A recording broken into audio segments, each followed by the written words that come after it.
May 26, 2020. Back on a work pole. Getting the greenhouse ready for summer mode. The 275-gallon tank is headed back out to become Ram Reservoir again. We haven't had rain here in a couple weeks and things are drying out really fast, so it's time to make sure we have plenty of water in reserve when we need it. And we don't need the thermal mass in here. We're hitting in the 80s, mid 80s, upper 80s in the daytime. So we're going to drain the tank out and move it up to higher ground, so to speak. And then it will become part of the Ram pump system for the summer. I really like the ability to switch things from a different use in the greenhouse to another use out on the farm. It's a really handy thing. I think I'm going to try and employ that model in more of my future planning when and where I can. Anyway, carrying on. Time to drain some water.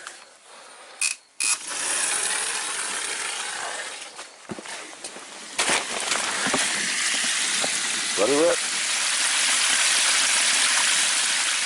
Alright, so I've been cleaning the bench off here as well, getting ready to get some starts going.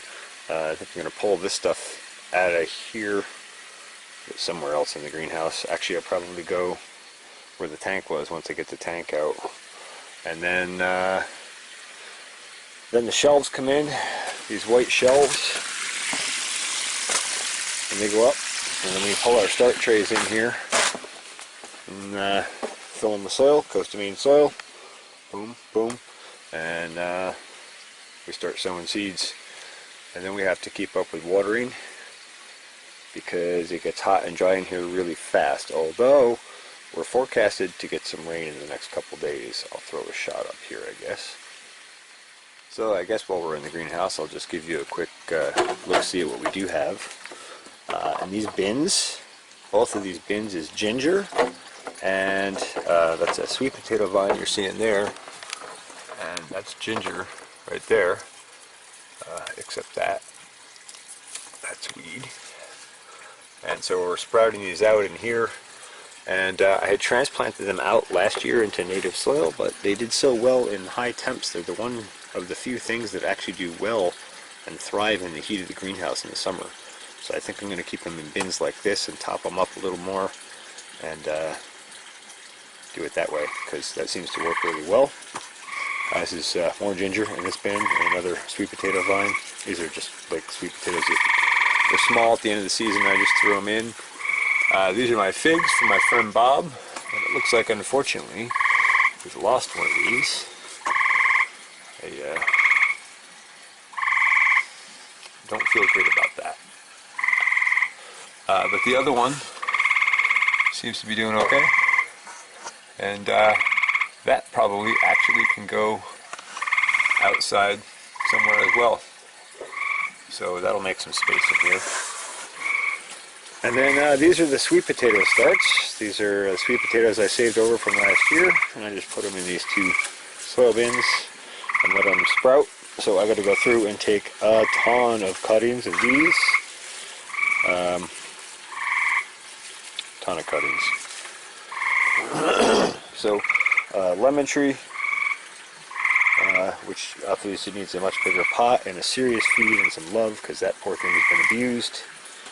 There's one lemon balm here, and this is the big lemon tree, and you can see since I started feeding it again, we got new growth coming on. I'm about due for another feed today or tomorrow.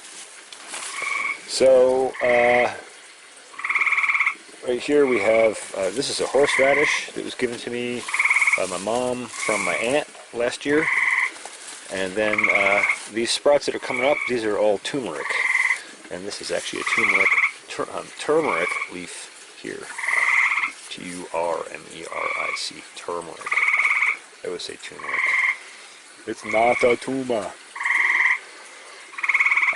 So, and then this is the avocado, which you can see also is blowing up with all kinds of new growth since the feed. It's really amazing what well-targeted nutrients can do. Anyway, that's what's going on in the greenhouse at the moment.